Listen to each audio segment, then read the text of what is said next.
But all the Israelites went down to the Philistines to sharpen every man his share, and his coulter, and his axe, and his mattock. We are engaged in a great war with the Philistines of evil.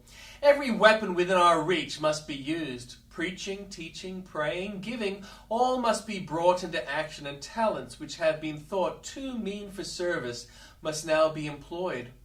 Coulter and axe and mattock may all be useful in slaying Philistines. Rough tools may deal hard blows, and killing need not be elegantly done so long as it is done effectually. Each moment of time, in season or out of season, each fragment of ability, educated or untutored, each opportunity, favorable or unfavorable, must be used, for our foes are many and our forces but slender. Most of our tools want sharpening. We need quickness of perception, tact, energy, promptness, in a word, complete adaptation for the Lord's work. Practical common sense is a very scarce thing among the conductors of Christian enterprises. We might learn from our enemies if we could, and so make the Philistines sharpen our weapons.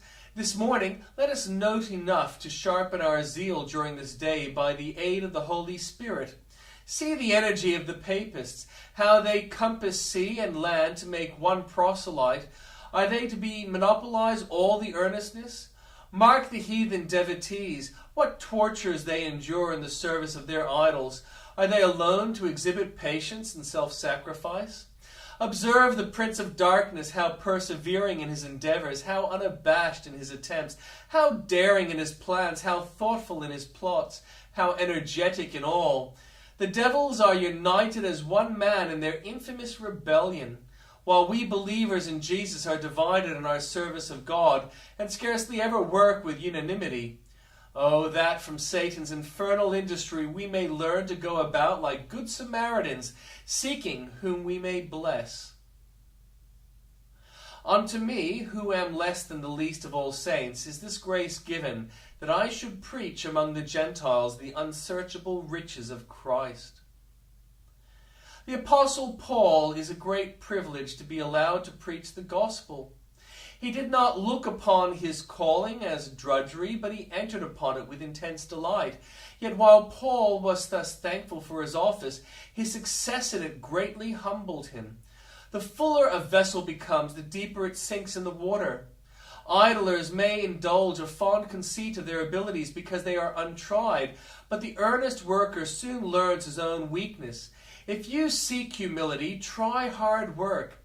If you would know your nothingness, attempt some great thing for Jesus. If you would feel how utterly powerless you are apart from the living God, attempt especially the great work of proclaiming the unsearchable riches of Christ, and you will know, as you never knew before, what a weak, unworthy thing you are.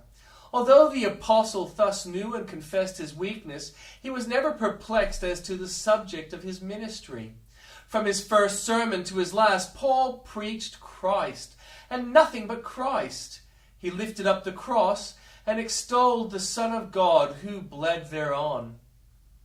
Follow his examples in all your personal efforts to spread the glad tidings of salvation, and let Christ and him crucified be your ever-recurring theme.